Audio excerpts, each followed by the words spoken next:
Babu man ja'a wal imamu yakhtubu shalla rak'ataini khafifataini. Bab mengenai orang yang hadir pada sholat Jum'ah nih, padahal imam sedang khutbah. Bagaimana yang harus dilakukan oleh makmum tersebut.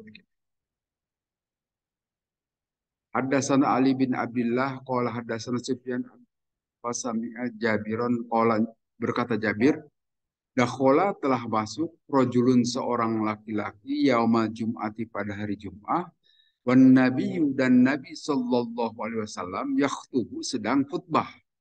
Faqala maka Nabi sallallahu alaihi wasallam bertanya, "Asallaita, apakah engkau telah salat?" Qala menjawab si laki-laki tadi, "La, belum wahai Rasulullah." Qala maka bersabda Rasul, "Fasalli, maka salatlah engkau rakaat ini dua rakaat." Ini hadis Bukhari, hadis sahih. Di sini berdasarkan hadis inilah berbagai macam interpretasi nanti muncul. Interpretasi apakah yang maksud sholat itu adalah sholat qobla Jum'ah atau sholat tahiyatul masjid atau sholat yang lain. Di sini banyak interpretasi. Tetapi kalau dilihat dari penjelasan menurut kitab Fathul Bari di sini, yustahabbu lahu ayyusalliya tahiyatul masjid. Bahwa yang dimaksud dengan sholat tadi itu adalah sholat tahiyatul masjid. Jadi walaupun imam sedang khutbah, sedang membaca khutbah, kita baru datang ke dalam masjid, maka silakan sholat tahiyatul masjid. Itu bukan sholat qoblal Jum'ah. Walaupun nanti ada yang menginterpretasikan itulah qoblal Jum'ah. Apa sebab? Karena Jum'ah itu adalah pengganti duhur. Sedangkan sebelum duhur kan ada qoblal duhur. Dan setelah duhur juga ada ba'da duhur. Nah, sebelum Jum'ah juga begitu. Ada qoblal Jum'ah dan ada ba'da Jum'ah. Maka nanti diinterpretasikan bahwa yang dimaksud dengan hadis ini adalah sebetulnya qobla Jum'ah. Tetapi nanti di bawah ada penjelasan lain bahwa tidak dikenal istilah qobla Jum'ah di karangan para ulama. Jadi itu interpretasi kita aja di Indonesia kelihatannya yang banyak menyatakan seperti itu. Tidak ada yang disebut dengan qobla Jum'ah, yang ada itu hanya ba'da Jum'ah saja. Itu hadisnya jelas sahih.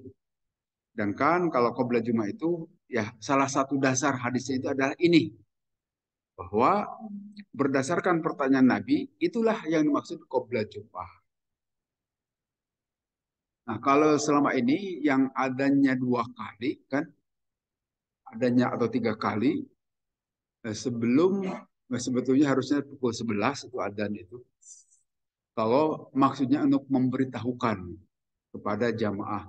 Tapi yang dilakukan sekarang ini pemberitahuan itu suka dibacakan sejumlah ayat Al-Quran jauh-jauh hari pada pukul 10 kadang-kadang pemberitahuan sehingga nanti bagi yang suka adzan sebelum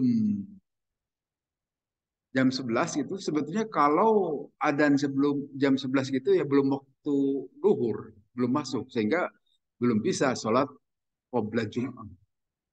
Qobla Jum'ah itu atau Jum'ah itu baru masuk waktunya setelah imam naik mimbar. Itulah waktu sholat Jum'ah. Sehingga kalaupun mau qobla Jum'ah harus setelah imam naik mimbar. Nah, apa yang dilakukan sebelum imam naik mimbar itulah yang disebut dengan sholat intidor. Nah, kalau sholat intidor itu sholat mutlak. Boleh berapa rakaat pun, bebas. Nah, secara umum kan kita tahu ada waktu-waktu terlarang melakukan sholat. Kecuali hari Jum'ah. Para ulama begitu. Termasuk Imam Syafi'i juga. Kecuali hari Jum'ah silakan sholat. Walaupun menjelang mau mau duhur. Kan waktu yang terlarang sholat itu ada tiga waktu ya. Pas matahari terbit itu tidak boleh sholat. Maka hati-hati yang mau sholat sholat duha itu jangan pas matahari terbit. Itu tidak boleh. Kemudian yang kedua, waktu matahari sedang mau duhur, menjelang duhur itu tidak boleh waktu sholat juga. Sehingga kalau kita masuk ke dalam masjid, waktu itu bertahan dulu, berdiri saja gitu kan. Kalau mau sholat tahiyatul masjid. Berdiri saja sampai waktu duhur tiba, baru sholat tahiyatul masjid atau setelah itu baru qobla duhur. Tahan dahulu, jangan terus sholat. Nah, tetapi itu di hari-hari biasa kecuali Jumat. Kalau hari Jumat boleh. Ini perkecualian menurut para ulama seperti itu. Nah, kalau sholat mutlak, termasuk intidor juga sholat mutlak, terserah kita mau berapa rakaat pun sekuatnya saja. Tidak apa-apa, tidak ada larangan untuk melakukan sholat sunat mutlak pada hari Jumat. Itu kekecualian. Nanti ada pembahasan di bawah. Nah, jadi menurut kitab Fathul Bari, bahwa yang dimaksud dengan pertanyaan Nabi di atas itu bukan qoblal Jum'ah, tetapi sholat tahiyatul masjid. Yustahabu lahu ayyusolliya tahiyatul masjid. Bahwa yang dimaksud dengan sholat itu adalah sholat tahiyatul masjid. Penghormatan terhadap masjid. Nah, mudah-mudahan memberikan penjelasan kepada kita. Babu rof'i yadaini fil khutbati. Bab mengangkat tangan pada saat Nabi SAW khutbah. Haddasan Musaddad qala haddasan Hamad bin Zaid an Abdul Aziz an Anas ban Yunus ban Sabit an Anas qala berkata Anas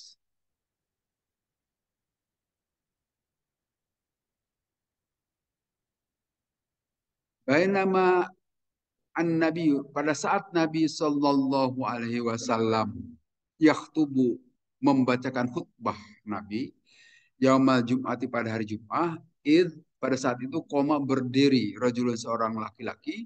Pakola maka berkata itu si laki-laki tadi, ya Rasulullah, wahai Rasulullah, halakal qura'u, telah rusak ternak kami, wahalakas syau, dan telah rusaklah kehidupan ini. Fadullah maka berdoalah engkau kepada Allah ayaskiyana supaya Allah menurunkan hujan bagi kami. Pamadda maka memanjangkan yadahi kedua tangan beliau wada'a dan berdoa Nabi Sallallahu Alaihi Wasallam. Jadi ini terjadi pada saat Nabi Sallallahu Alaihi Wasallam khutbah. Kelihatannya dalam kondisi darurat.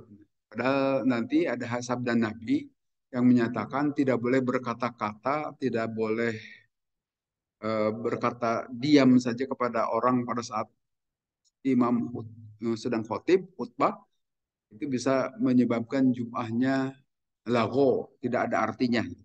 Tapi ternyata pada zaman Nabi ada juga seseorang yang berkata pada saat itu kelihatannya keadaan darurat, Rasul ini sudah lama kita pacaklik nih, hujan sudah lama tidak turun, demikian juga tanaman kita jadi kekeringan, binatang juga sulit minum dan sebagainya sehingga menjadi kurus kering gitu. Rusak kehidupan kita. Coba engkau mohon kepada Allah pada khutbah Jumat ini supaya Allah menurunkan hujan. Maka saat itu Nabi memohon kepada Allah dengan cara mengangkat tangan. Nah, ini Pak, mengangkat tangan dalam berdoa itu ada hadisnya, ada dalilnya. Ya. Jadi antara kita kan tidak semuanya suka mengangkat tangan, tapi bahwa mengangkat tangan ini hadis sahih.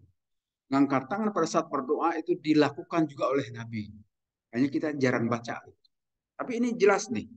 Paman yadahi wada'a. Maka Nabi memanjangkan artinya mengangkat dua tangannya dan berdoa. Jadi berdoa pada saat mengangkat tangan pada saat berdoa itu ada hadis, ada contohnya. Demikian juga hadis-hadis yang dikatakan memang ada sejumlah hadis doif juga. Tetapi kalau kita baca di dalam syarah Bulughul Maram disebut salam itu derajat hadisnya itu hasan. Nah, kalau ini jelas hadis Bukhari, hadis Sahih ini. Nabi SAW mengangkat tangan pada saat berdoa. Ada dalilnya.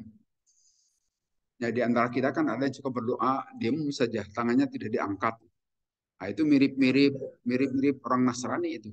Coba perhatikan orang Nasrani kalau berdoa, kalau mau makan misalnya, sidakap gitu, itu berdoa.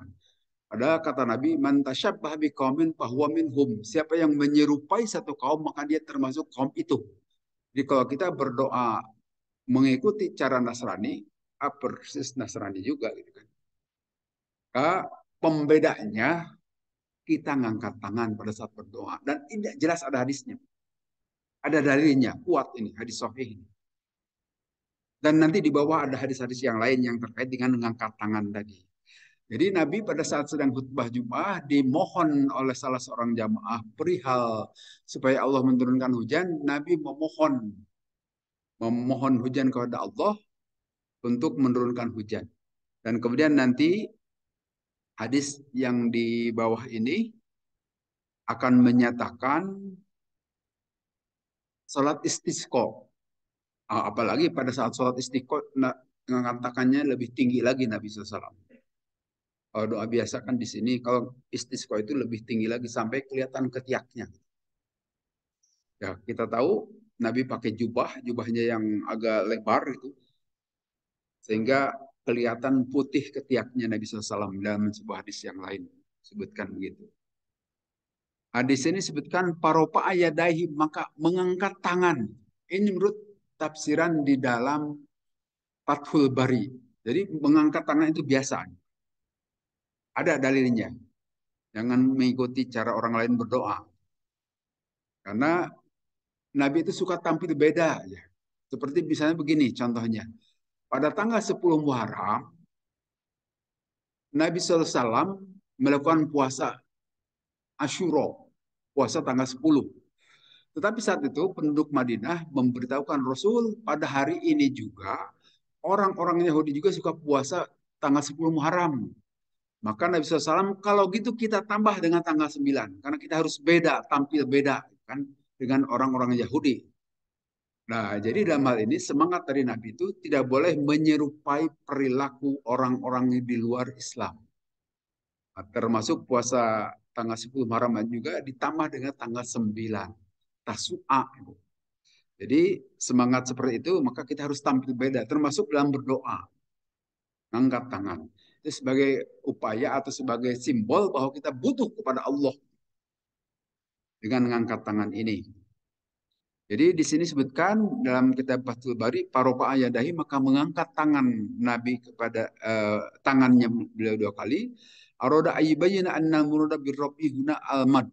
Itu yang dimaksudkan istilah mad. Madun itu artinya memanjangkan, artinya mengangkat tangan agak tinggi gitu. La karob illadhi bisolati. Tidak seperti mengangkat tangan pada saat sholat. Pada saat sholat kan Allahu Akbar itu mengangkat tangan juga. Tapi berdoa mengangkat tangan itu tangannya tetap diangkat pada saat berdoa. Nah, ini sama penjelasannya. Demikianlah sifat rofil yada ini doa. Begitu sifat mengangkat 2 tangan pada saat berdoa. Nah, kemudian pada saat sholat istisqa, mengangkat tangannya lebih tinggi lagi Nabi Shallallahu Alaihi Wasallam. Lam yakun yarfa'u yadahi bi syai'in min du'ai illa fil istisqa. Tidak ada Nabi mengangkat tangan dalam sesuatu kecuali pada saat sholat istisqa, memohon hujan. Itu lebih tinggi lagi Nabi SAW. Jadi dari hadis ini kita jelas mengangkat tangan itu ada dasarnya. Tidak asal. Kemudian di hadis berikutnya, Haddatsana Ibrahim bin Al-Mundhir, qala haddatsana Al-Walid, qala dan seterusnya dari Anas bin Malik. Qala berkata Anas bin Malik, asobat telah datang an-nasa kepada orang-orang sanatun keadaan pacaklik ala ahdin Nabi pada zaman Nabi sallallahu alaihi wasallam. Fabainan Nabi pada saat Nabi yaktubu sedang khutbah fi yaumi Jum'atin pada hari Jumat, qoma Arabiyun itu sama dengan hadis yang tadi. Berdirilah seorang Arab, faqala maka berkata, ya Rasulullah halakal malu wa ja'al iyal. Rasul, harta benda kami sudah hancur, sudah rusak. Demikian juga anak-anak sudah tidak terpelihara. Fadulloha maka berdoalah kau kepada Allah lana untuk kami semua supaya diturunkan hujan. Paropa'a maka mengangkat, nah sekali lagi, Paropa'a maka mengangkat Nabi SAW yadaihi kedua tangan beliau. Wa mana robis samai koza'atan. Dan pada saat itu kami tidak melihat ada mendung di langit dalam keadaan cerah saja, dalam keadaan terang. Wawalladzi nafsi biyadihi maka demi zat yang jiwa Nabi, jiwaku berada di dalam genggamannya, ma wadu'aha hatta sarus sahabu amsal jibal. Maka setelah Nabi SAW berdoa itu awan di langit itu mulai berdatangan sebesar-besar gunung gitu disebutkan di sini. Amsalil jibal sebesar-besar itu ada awan. Sumalam yanjil min mimbarhi hatta ra'aitul matara yatahawanu ala lihyati. Kemudian beliau SAW belum turun dari mimbar, itu hujan langsung turun. Sampai-sampai aku melihat Nabi SAW terkena hujan sampai jenggot beliau ber apa kena air gitu, mengeluarkan air karena kena hujan. Nah, kita tahu barangkali khutbahnya di tempat terbuka sehingga terkena hujan. Pamutirna yaumana dzalik, maka turunlah hujan pada hari itu, wa minal godi besoknya juga, wa ba'dal godi besoknya juga, walladzi yalihi hatta jum'atal ukhra, sehingga turun hujan terus selama 1 pekan sampai hari Jumat berikutnya juga.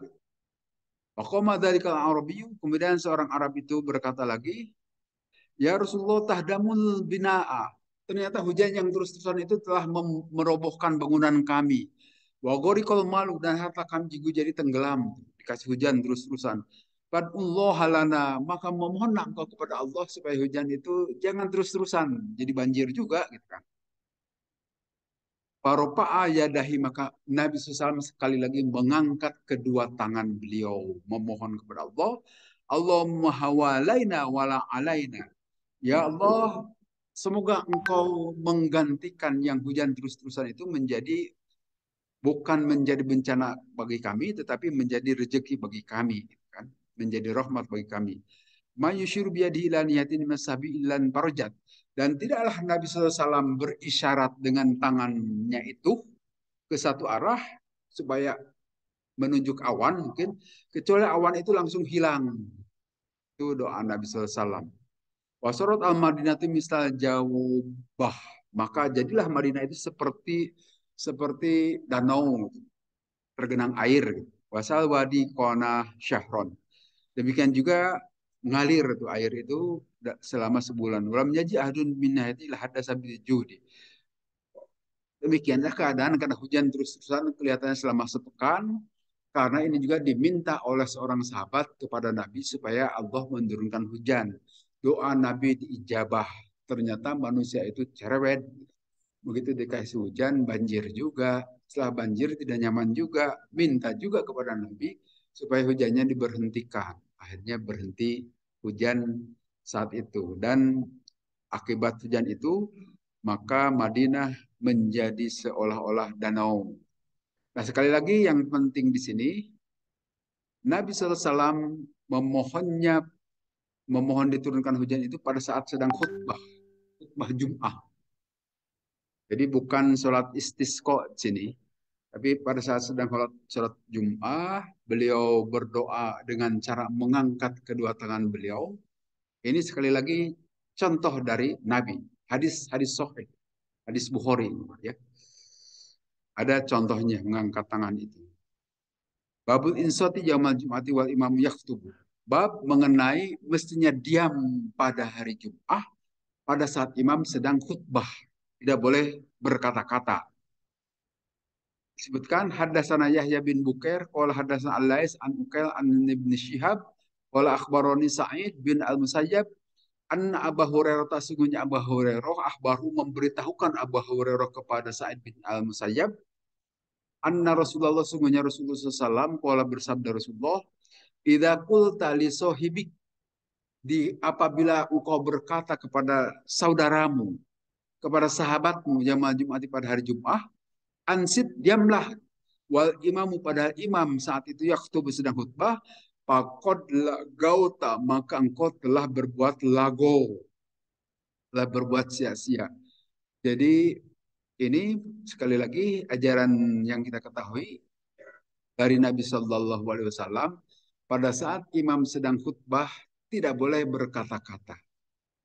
Bahkan menyebutkan diam kepada orang yang ngobrol saja itu juga tidak boleh, biarkan saja dia ngobrol. Sia-sialah dia yang ngobrol. Tapi kita yang tahu dia sedang ngobrol tidak perlu mengomentari, biarkan saja. Karena jangankan ngobrol, berkata diam saja kepada anak-anak atau kepada siapapun yang ada di samping kita, itu juga bisa menyebabkan lagow, sia-sia. Jadi di sini disebutkan ja'ala wujubil insati min khurujil imami, menjadi wajib diam setelah imam keluar. Di anna kalau bila hadis wal imam yaktubu pada saat imam sedang khutbah. Jadi biasanya ya yang dicontohkan oleh Nabi karena yang jadi khotib saat itu selalu Nabi. Pada saat akan menjelang khutbah lah Nabi baru masuk ke masjid. Saat Nabi masuk ke masjid harus pada diam semuanya. Saat khotib masuk ke dalam masjid itu. Apalagi khotib sudah naik mimbar. Nah, kalau kita zaman sekarang karena khotibnya panggilan semua kan datang dari jauh-jauh, datang sebelum waktu khutbah. Jauh-jauh hari sebelum jauh-jauh waktu sebelum khutbah sudah berdatangan. Itu juga ya nggak masalah sih. Tapi yang sunnahnya itu adalah khotib itu datang belakangan menjelang khutbah yang dicontohkan oleh Nabi itu seperti itu. Nah, setelah itu juga kalau dulu di kampung saya juga begitu. Khotib itu baru datang menjelang khutbah saja. Kalau di kita sekarang kayaknya sudah tidak begitu lagi ya. Khotibnya sudah lebih dahulu nunggu di sini biasanya karena jauh-jauh. Tapi yang dicontohkan oleh Nabi itu begitu. Maka qabla khutbati min hini kurujihi ma dawila ayyashrabi khutbah. Jadi pada saat khotib datang masuk ke dalam masjid, itu sebagai tanda sebaiknya diam jamaah tidak boleh ada yang ngobrol. Apalagi pada saat khotib memulai khutbah itu lebih baik diam. Apakah tidur? Itu sebetulnya tidak boleh tidur juga. Makanya selalu saya sarankan walaupun tidak ada yang ikut nih. Duduknya lebih baik duduk simpuh, jangan sila. Kalau sila itu cenderung tidur itu. Sok aja kalau sila itu mesti tidur. Tapi kalau simpuh itu bukan apa-apa karena sakit kita akhirnya begitu ngantuk bangun lagi, bangun tidak akan tidur itu. Itu mengapa lebih baik duduk simpuh supaya tidak tidur karena sakit lebih sakit kalau duduk simpuh itu. Tapi kalau duduknya berjam-jam ya sakit juga memang ya, supaya tidak tidur. Al muradu bil insati as-sukutu an maka lamatin nasi duna zikrillah. Jadi diam itu yang maksud adalah tidak boleh berkata-kata itu adalah diam dari berbicara dengan orang-orang selain daripada zikir kepada Allah. Kemudian apa pengertian al-lagu itu? Lagu itu. Al-lagu itu al-kalamu alladzi la aslalahu minal batil wa syubhi. Yang disebut lagu itu adalah ucapan yang tidak memiliki dasar, tidak memiliki kekuatan dari suatu kebatilan. Ya tidak ada artinya, sia-sia. Aku adalah gauta. Maka kalau engkau berkata-kata pada hari Jum'ah, walaupun nyuruh diam kepada orang di sebelah kita, itu telah berbuat lagau. Telah berbuat sesuatu yang sia-sia barang itu dalam terjemah kita seperti itu.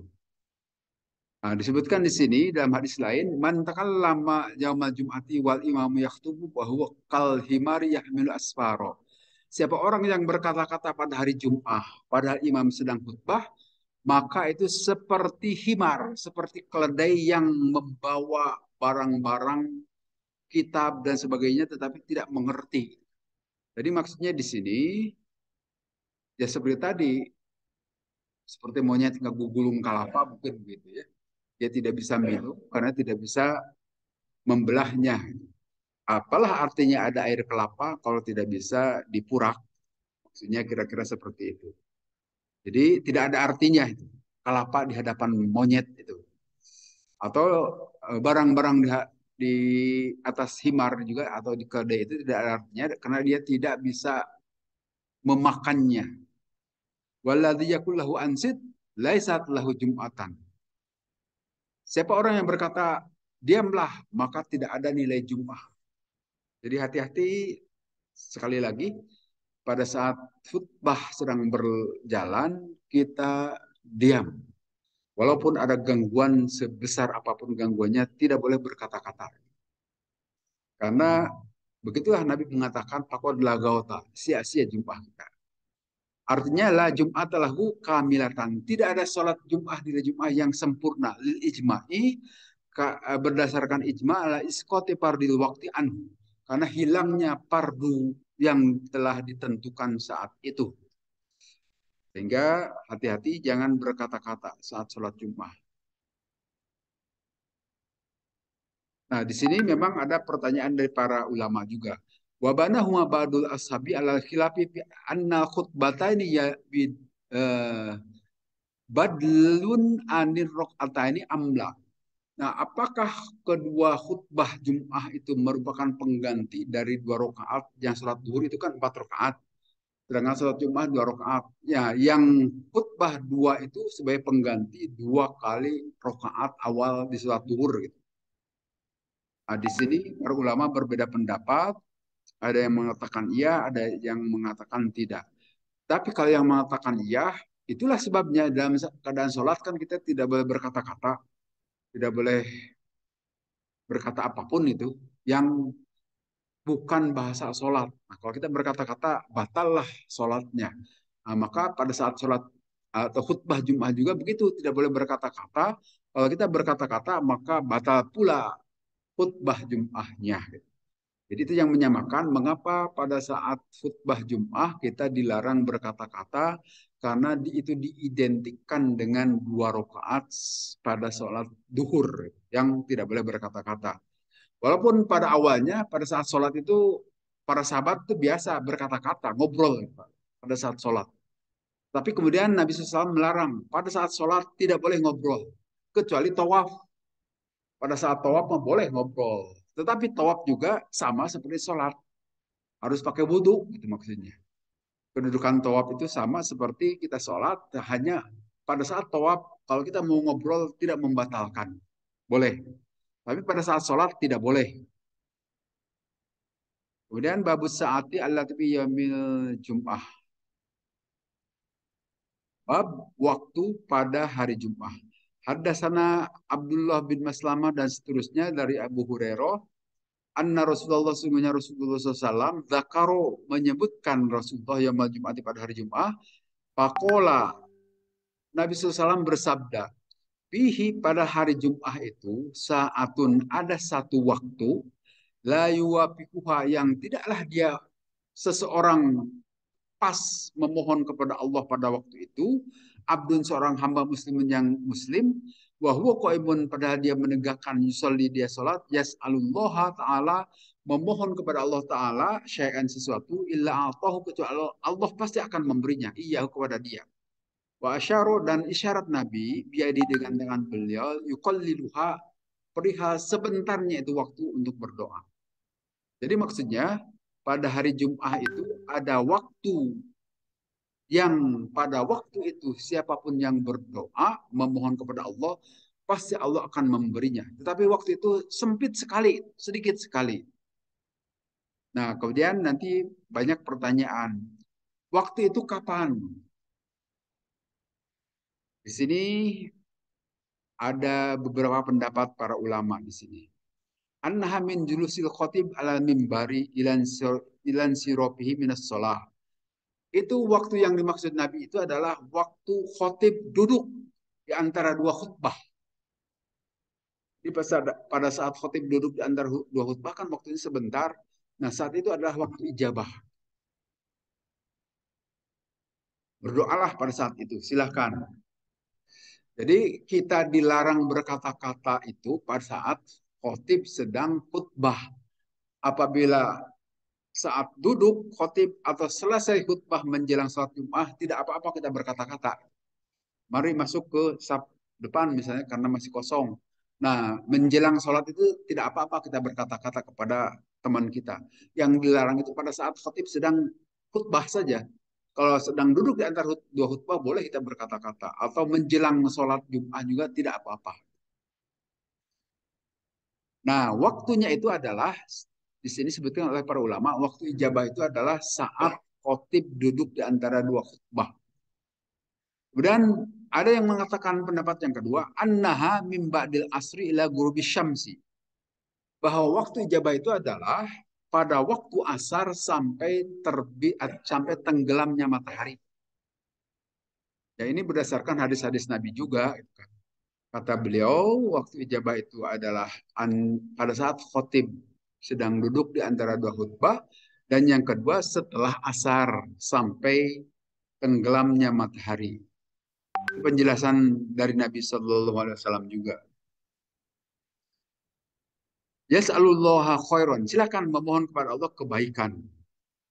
Malam yas'al haroman. Selagi dia itu tidak meminta sesuatu yang haram, Allah pasti ijabah.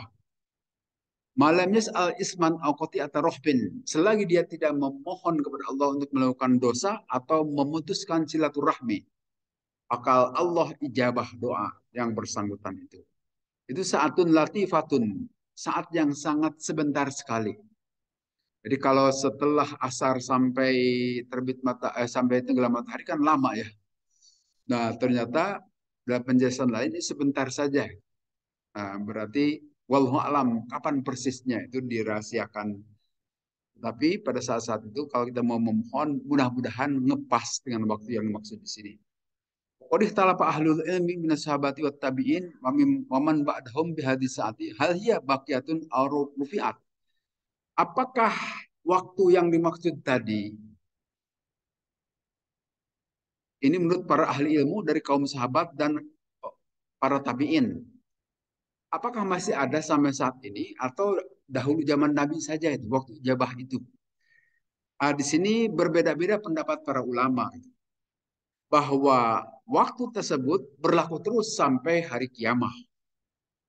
Tapi pendapat yang lain menyatakan itu adalah hanya terjadi pada zaman Nabi saja waktu tertentu. Kalau sekarang sudah tidak ada lagi waktu ijabah tadi. Nah, nampaknya Nabi SAW memang tidak membatasi, tidak menyebutkan. Ini hanya perdebatan di antara para ulama saja. Sama saya berdebatnya soal Lailatul Qadar. Lailatul Qadar itu apakah masih ada sekarang ini atau hanya zaman Nabi saja, kan? Nah, itu juga berbeda-beda pendapat para ulama, tetapi pendapat kebanyakan menyatakan berlangsung terus sampai hari kiamat. Termasuk waktu ijabah, waktu hari Jum'ah juga berlangsung terus sampai hari kiamat ada. Bisa diijabah doa-doa kita.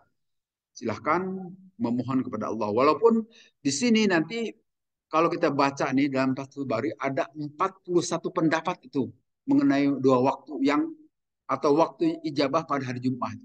Oh, diikuti pendapat ini macam-macam gitu. Yang saya baca di sini sampai 41 pendapat di antara para ulama tentang waktu ijabah pada hari Jumat. Ini sebutkan yaumul jum'ati mislu yaumi arafata. Tuftahu fi abwabus samai. Hari Jumat itu seperti hari Arafah. Dibukakan pada hari itu pintu-pintu langit. Wapihi saatun dan pada hari itu ada waktu yang tidaklah seseorang memohon kepada Allah sesuatu permohonan kecuali Allah pasti akan memberikannya. Gila ditanyakan ayu saatin apakah waktu itu? Disebutkan dalam pendapat lain, idza adinal muadzinu salat Jumat. Waktu yang dimaksud itu adalah pada saat muadzin sedang membacakan azan menjelang salat Jumat. Berarti sebelum imam naik mimbar, sebelum khutbah. Ini pendapat yang lain.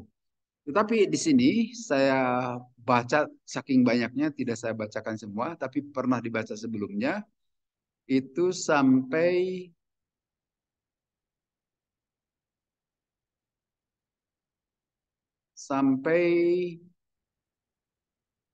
Al-Hadi wal Arba'una sampai 41 pendapat di antara para ulama mengenai waktu-waktu ijabah tadi. Berbeda-beda di antara para ulama tadi. Tapi apa saja 41 itu kebanyakan mungkin tidak perlu kita bacakan. Yang penting bahwa itu terjadi pada hari Jumat saja. Tapi yang paling umum itu adalah pada saat imam atau di antara dua khutbah dan setelah sholat asar. Silahkan saja. Kemudian bab berikutnya babu idza nafaru nasu anil imami fi salati jum'ah pas salatun imami wa man baqiya jaizatun. Bab yang terkait dengan atau kita lihat hadisnya saja. Haddatsana telah membacakan hadis Muawiyah Muawiyah bin Amr qala haddatsana Jaidah an Husain an Salim bin Abil Jaid qala haddatsana Jabir bin Abdullah qala berkata Jabir bin Abdullah bainama nahnu nusalli pada saat kami sedang sholat ma'an Nabi beserta Nabi Sallallahu Alaihi Wasallam. Id pada saat itu ikbalat datanglah irun serombongan kapilah menggunakan onta tahmil itu aman yang pada saat itu kapilah itu datang membawa makanan demikian banyak. Waltapatu maka jamaah di masjid itu keluar gitu Pak. Yang sedang sholat Jumat ilaiha menghampiri itu rombongan kapilah yang baru datang menggunakan onta. Hatta mabakia man nabiyyi dan tidaklah tersisa beserta nabi itu illa isna asyar rojulan kecuali 12 orang saja. Nazalat maka turunlah hadir ayat ini wa idza ra'au tijaratan apabila mereka melihat perdagangan alahwan atau sesuatu yang lahun itu sesuatu yang tidak bermakna itu sia-sia infadu mereka itu berpaling ilaha menghadapi itu tijarah watarakuka qaima dan meninggalkan engkau tetap berdiri khutbah. Jadi ini pada awal sejarah Islam. Belum ada ketentuan dari Nabi pada bahwa sholat Jumat itu adalah wajib tidak boleh ditinggalkan kecuali setelah selesai sholat. Nah, zaman itu kelihatannya Nabi Shallallahu Alaihi Wasallam sedang khutbah, jamaah juga sedang banyak dan datang rombongan onta dengan membawa barang-barang banyak di atas onta itu. Nah, jamaah yang sedang sholat Jumat itu pada keluar gitu kan. Ya seperti sekarang mungkin biasa coba kalau kita sholat di Masjid Sudirman atau di Masjid Istiqomah sedang khutbah itu imam itu mesti banyak lalu lalang itu mobil-mobil itu Pak. Bukannya ikut sholat Jumat gitu ya. Berarti di antara kaum muslimin belum semuanya taat tuh melakukan sholat Jumat. Terutama sopir-sopir angkot tuh. Maksudnya diem itu kan. Sholat Jumat kan idza nudiya lis-salati min yaumil jumu'ati fas'aula dzikrillah. Apabila dipanggil untuk melakukan sholat Jumat, penuhilah panggilan itu. Ini boro-boro memenuhi panggilan, dia jalan saja terus. Nah, kelihatannya zaman Nabi, penyelenggaraan sholat Jumat itu baru ada di Masjid Nabawi. Baru di satu masjid itu saja. Nah, pada saat itu ada rombongan datang dari luar Madinah, kafilah dagang kelihatannya, membawa barang-barang banyak di atas onta. Para sahabat juga malah terpengaruh, membubarkan diri menuju kafilah tersebut. Nah, pada saat itu belum ada larangan. Nabi yang sisa beserta Nabi itu hanya 12 laki-laki saja, 12 jamaah. Yang lainnya hilang, habis itu kan jamaah. Kemudian setelah itu barulah turun ayat surat Al-Jum'ah ini. Wa idza ra'au tijaratan aw lahwanin faddu ilaiha wa tarkuha qa'ima. Dan apabila mereka melihat perdagangan, rombongan dagang atau ada rombongan lahun gitu, mereka bubar menuju itu dan meninggalkan mereka itu kepadamu, wahai Nabi, engkau tetap berdiri khutbah, yang lainnya bubar. Nah setelah itu ada ketentuan harus selesai sampai selesai sholat. Tapi awal-awalnya seperti itu. Ya awal-awal sholat kita juga tahu bisa lihat ke langit, bisa luak tiuk gitu kan pada saat sholat di sejarah awalnya. Tapi setelah itu tidak boleh. Pandangan itu kita itu hanya ke dua tempat lurus atau ke tempat sujud. Padahal sebelumnya ya biasa saja sambil ngobrol sholat juga. Mungkin kalau sekarang seperti di gereja itu kan sambil duduk ngobrol dan sebagainya, gitu kan. Kalau dalam ajaran Islam tidak boleh kecuali di Al Zaitun tuh, Nawur itu Pak. Dia bikin aturan sendiri.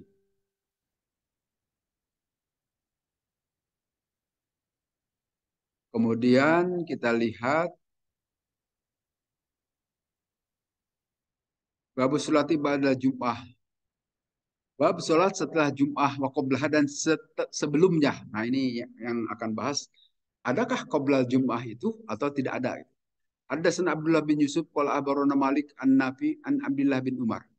Nah kalau kita mempelajari ilmu hadis, ini adalah silsilatul dhahab. Artinya silsilatul dhahab itu rangkaian perawi hadis yang emas. Gitu kan. Artinya orang-orangnya dapat dipercaya.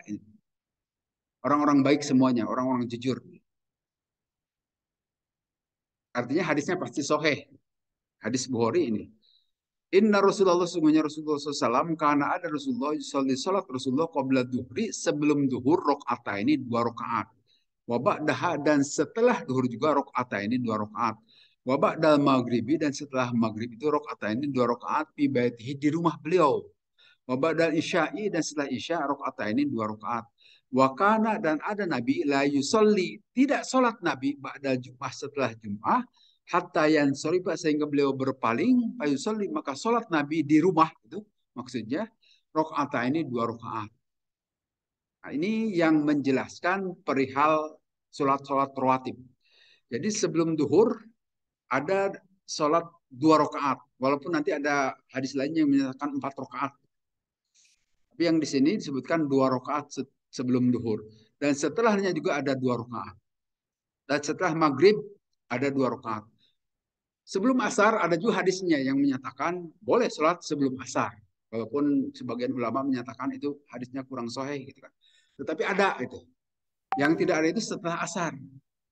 Tapi di sini, di jamaah di sini, saya suka melihat, pernah melihat, ada yang sholat setelah asar, dan sholatnya tidak jelas sholat apa itu. Nah, mungkin satu saat nanti perlu ditanya sholat apa dia. Yang jelas dari hadis-hadis tidak ada sholat ba'da asar itu, Pak. Tapi dia itu sholat setelah asar. Dan bukan sholat dua rakaat, empat rakaat asar lagi kelihatannya. Perlu ditanyakan tuh, dari mana dasar-dasarnya. Tapi yang jelas dari hadis-hadis Nabi tidak ada ba'da asar dan ba'da subuh. Nah, di sini sebutkan yang ada itu sebelum duhur dua rakaat, setelahnya dua rakaat, setelah maghrib dua rakaat, dan setelah isya dua rakaat. Kemudian setelah Jumat juga dua rakaat, tetapi dilakukan di rumah. Nah, karena kita tahu kalau sholat-sholat rawatib itu memang sholat sunnah, itu sebaiknya dilakukan di rumah. Tidak perlu di masjid. Yang harus di masjid itu sholat fardu. Maka ke masjid. Tapi kalau sholat sunnah mah lebih banyak lakukan di rumah. Kecuali rumahnya jauh, ya silakanlah sholat di masjid. Nah, di sini sebutkan wakana la yusolli ba'dal jum'ah hatta yansurifa fa yusolli ini. Dan Nabi SAW tidak melakukan sholat setelah Jum'ah kecuali beliau berpaling dahulu dari masjid. Artinya sudah keluar dari masjid, kemudian beliau baru sholat, itu dua rakaat di rumah. Walam yadkur syai'an fi sholati qoblaha. Dan tidak disebutkan sesuatu pun dalam sholat tersebut qoblaha sebelum Jum'ah. Ini penjelasan Fathul Bari. Tidak ada qobla Jum'ah. Fathul Bari Imam Ibnu Hajar Al-Asqalani itu madhab Syafi'i loh Pak. Pengikut madhab Syafi'i beliau itu. Jadi menurut Ibnu Hajar Al-Asqalani tidak ada qobla Jum'ah. Bahwa yang hadis yang tadi itu adalah tahiyatul masjid. Wal hikmatu dan hikmahnya fihi annal jum'ata lam makanat badalal duhri.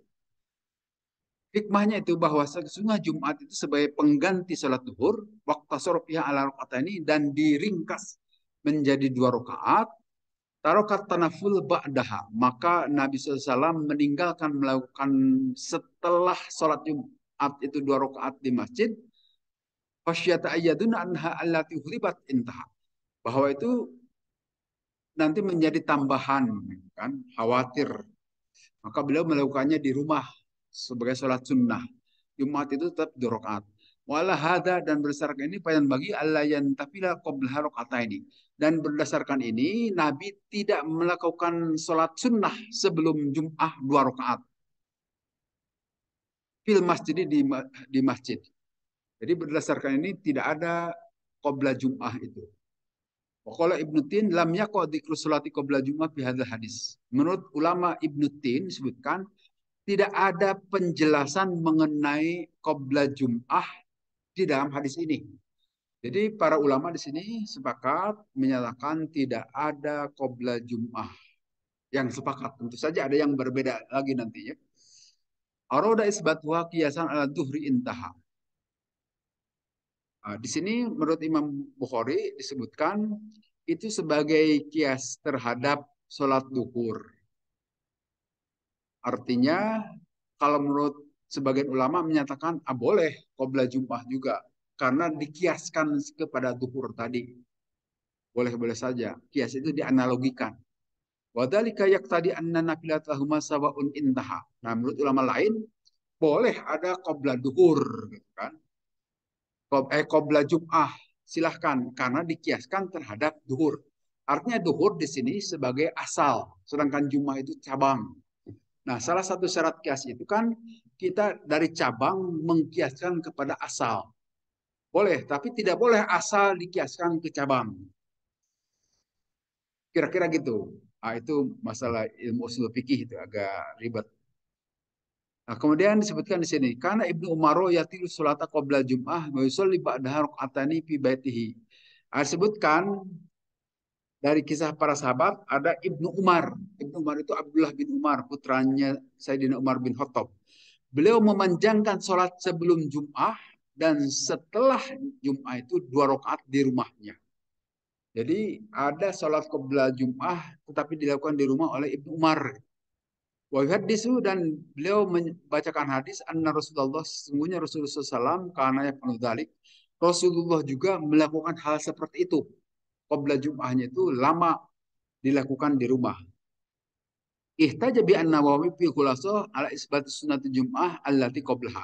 Maka berdasarkan hadis inilah Imam Nawawi yang ada di lingkungan mazhab Syafi'i menyimpulkan ada sholat qabla Jum'ah itu berdasarkan hadis-hadis ini. Jadi di antara mazhab Syafi'i sendiri berbeda-beda. Kalau menurut Ibnu Hajar Al-Asqalani tidak ada qabla Jum'ah. Tapi kalau menurut Imam Nawawi ada berdasarkan hadis ini. Nah, sekarang tinggal kita ikut yang mana. Jangan bingung. Ikuti salah satu saja. Ikuti salah satu. Jangan, wah itu begitu, ini begini. Ya itulah kehidupan, pasti begitu. Kita ambil salah satu saja, silahkan pegangi. Tetapi bahwa kita tahu ada perbedaan, ya mana yang benar? Kebenaran itu kan hanya satu, belum tentu harus satu. Dalam hal-hal yang seperti ini. Tapi kalau kebenaran yang sifatnya mutlak, pasti harus satu. Tapi kalau di sini relatif bisa bisa beda-beda di antara kita ulama. Karena yatim salat qoblal Jum'ah disebutkan dalam hadis disebutkan bahwa Rasulullah melakukan sebelum Jum'ah panjang gitu. Wala yasiu ayyakuna marfu'an annahu sallallahu alaihi wasallam kana yakhruju idza jalati syamsu fa yastaqilu wal khutbah tsumma bi salati Jum'ah. Nah, ini Rasulullah SAW itu baru masuk ke dalam masjid itu setelah dari rumah. Disebutkan bahwa di rumah itu tidak diam Nabi, tapi Nabi melakukan sholat gitu. Itu yang dimaksud penjelasan para sahabat tadi ya, bahwa ada qobla Jum'ah. Wa in kan al muradu qobla duhulil waqti padalika mutlaqun nafilatan la solatan rotibatan pala hujjah tapi di sunnati Jum'ah allati qoblaha.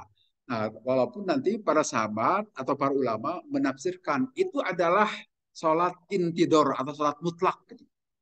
Karena lama kan, lebih dari 2 rakaat, bisa lebih, ya terserah kekuatan kita. Mau berapa rakaat pun silahkan. Itu sholat mutlak boleh dilakukan sebelum waktu Jum'ah, sebelum imam naik mimbar. Nah itu dilakukannya mau di rumah ataupun di masjid juga boleh-boleh saja. Wa waroda fi sunnatil Jum'ah allati qablaha ahdisu ukhra dha'ifatun minha an Abi Hurairah. Nah, disebutkan di sini memang ada hadis-hadis lain terkait dengan sholat qobla Jum'ah dari sahabat Abi Hurairah, tapi hadis-hadisnya itu do'ifah. Hadis-hadisnya itu lemah, gitu. Tidak kuat. Sehingga qobla Jum'ah itu adalah hadis-hadisnya tidak begitu kuat. Sehingga ya berbeda pendapat di antara para ulama. Kalau kok ba'da Jum'ah ada itu. Ba'da Jum'ah itu nanti ada macam-macam juga. Ada yang 4 rakaat, ada yang 2 rakaat. Terserah kita mau melakukan yang mana. Karena soli qabla Jum'ah raka'atani wa ba'daha arba'an. Disebutkan di sini bahwa Nabi SAW sholat sebelum Jum'ah 2 rakaat dan setelahnya 4 rakaat. Tetapi sanad hadis ini doif. Para perawi hadis ini lemah. Wahwa doifun indal Bukhari. Menurut Imam Bukhari itu sangat lemah sekali. Do'punron kitaun itu doib, lemah dan terputus periwayatan hadis tersebut. Babu man lam yan yakrohu man lam yakroh as-salata ila badal asri wal fajr. Nah, dalam hadis yang lain sebutkan ada pembahasan mengenai bab yang tidak boleh melakukan sholat atau tidak disukai sholat kecuali setelah asar dan fajar. Artinya kita sepakat di sini bahwa setelah asar dan setelah fajar itu subuh tidak ada sholat sunnah. Ini menurut para ulama di sini. Sedangkan sholat di luar itu boleh-boleh saja, walaupun berbeda-beda pendapat para ulama. Ya. Nanti ada hadis-hadis yang kuat, ada hadis-hadis yang lemah. Tetapi kalau setelah asar dan setelah fajar tidak ada hadis yang menguatkan ini. Kemudian hadis berikutnya, Haddatsana Sa'id bin Abi Amir qala haddatsana Abu Ghassan qala haddatsana Abu Hazim an Sahal qala kanat ada pina di kita semua imratun seorang perempuan taj'alu ala arbi'i fi majratin laha silkon. Ada seorang perempuan yang biasa menanam tanaman yang akan diambil setiap Jum'ah. Maka idza kana yaumul jum'atin tanjiu usulas sal. Maka setiap hari Jum'ah dia itu mencabut tanaman tadi, kemudian memasaknya di sebuah pikidrin, di sebuah kastrol gitu. Semetaj'alu alaihi qabdatan min syairin dan dicampur dengan syair, dengan gandum. Nah, kemudian menjadi makanan wakunan nan syaribi min salat Jum'ah panusallimu alaiha. Dan kita berpaling dari salat Jum'ah dan kita menyatakan salam kepada perempuan tadi. Kemudian perempuan tadi itu menyiapkan makanan. Nah, ini sebagai dalil adanya Jum'ah berkah. Ada zaman Nabi juga nih makanan hari Jum'ah itu dan disiapkan oleh seorang perempuan. Sama di sini juga kaum perempuan yang menyiapkannya. Ada dasarnya kita. Jadi pada zaman Nabi SAW, zaman dahulu, ada seorang perempuan yang baik sekali. Dia itu tanam tanaman. Kemudian setiap hari Jum'ah dimasak itu tanaman, dicampur dengan gandum, disajikan untuk para jamaah yang selesai melakukan sholat Jum'ah. Nah, hadis ini bisa menjadi dasar bagi kita melakukan Jum'ah berkah. Boleh. Dan sekarang kelihatannya umumnya di masjid-masjid juga begitu. Menerapkan, mengamalkan hadis ini. Wakuna natamanni yaumul jum'ati li ta'ami hadzalik.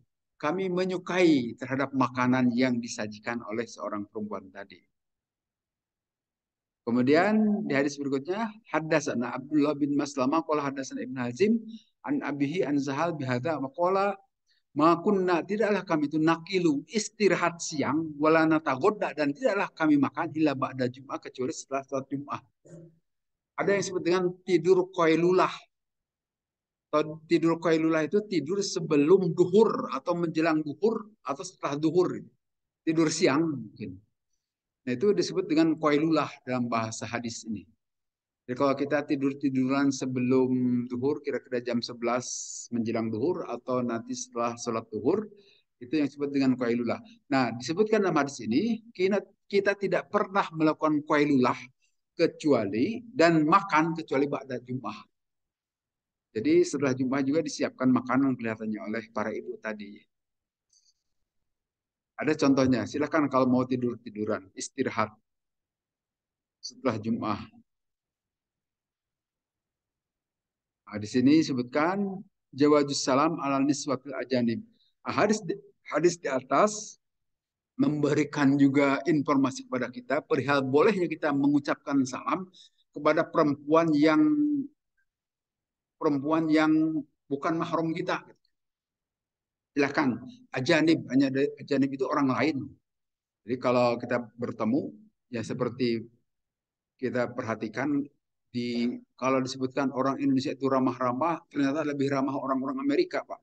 Coba perhatikan kalau orang Amerika, kalau kita bertemu di tempat penyegatan bis kota, pada saat kita datang itu langsung mengucapkan apa kabar misalnya. Kata-kata sambil bertanya kepada kita. Kita pernah tidak yang begitu, yang tidak kenal sama sekali bertanya, bagaimana kabarmu misalnya? Tidak pernah kan? Ah, jadi dalam hal ini lebih ramahan mereka dibanding dengan kita Indonesia. Kita mengucapkan salam saja belum tentu kecuali kepada yang kenal kan. Nah, di sini kata Nabi, boleh saja kita mengucapkan salam kepada yang tidak kenal juga. Nah, ini udah diamalkan di negeri-negeri barat ini, Pak. Kalau di kita belum diamalkan perintah Nabi Shallallahu Alaihi Wasallam. Kemudian Haddasan Muhammad bin Uqbah Asy-Syaibai qala haddasan Abu Ishaq Al-Fazari an Hamid qala Hamid tu Anas yaqulu kunna nubakkiru ila Jum'ati summa naqilu. Kami semua agak pagi-pagi sekali datang untuk melakukan sholat Jumat, kemudian kami beristirahat, begoleran di masjid misalnya gitu. Jadi boleh saja datang mulai pukul 9 ke masjid juga boleh. Kalau tidak ada kerjaan lain. Kalau ada kerjaan ya pukul 11-an lah. Tapi yang jelas jangan sampai menjelang imam khutbah itu terlalu juga itu kan. Kecuali bagi yang jadi yang di kantor-kantor itu Pak. Biasanya begitu. Kalau kita perhatikan di kantor itu terutama pimpinan-pimpinan pimpinan-pimpinan itu sambil bawa sajadah karena jelas tidak akan kebagian tempat. Gelar sajadah di tempat yang bukan tempat sholat. Kelihatan itu. Baru datang setelah imam khutbah. Kalau di kita kan tidak ada perkantoran, jadi datanglah lebih awal. Dan tidak perlu bawa sajadah, toh di sini sudah ada sajadahnya ini lebar nih, ada karpet. Kecuali kalau kebagiannya akan di luar, bawa sajadah silahkan. Tapi kalau di lama, udah bukan apa-apa maksudnya supaya sajadah itu tidak menjadi penghalang untuk kerapatan saf. Karena kalau sajadah itu terlalu lebar, orang itu enggan menginjak sajadah. Akhirnya jadi berjarak. Jadi kalau saya sarankan, nggak usah lah. Di sini sudah ada sajadah lebar ini. Pakai sajadah yang ada di masjid saja. Bahwa ini kotor, itulah petugas masjid yang harus membersihkannya. Dan insya Allah tidaklah aman-aman saja sampai saat ini. Itu bukan apa-apa kecuali pejabat yang tidak akan kebagian sap yang sudah berkarpet, silakan bawa sajadah di luar. Gitu kan. Ya seperti di kantor-kantor itu. Saya perhatikan begitu. Datangnya telat-telat menjelang Jumatan mau selesai. Tapi kalau kita lebih cepat lebih baik yang sudah tidak kerja gitu maksudnya. Kemudian hadis terakhir hadasana Hasaid bin Abi Maryam qala hadasana Abu Ghassan qala hadasani Abu Hazim an Sa'al qala berkata Sa'al kunna ada kami semua nusolli kami salat ma'an Nabi beserta Nabi sallallahu alaihi wasallam al Jumat salat Jumat. Summa takunu kemudian ada al-qailah kami beristirahat. Jadi boleh tidur-tiduran setelah sholat Jumat.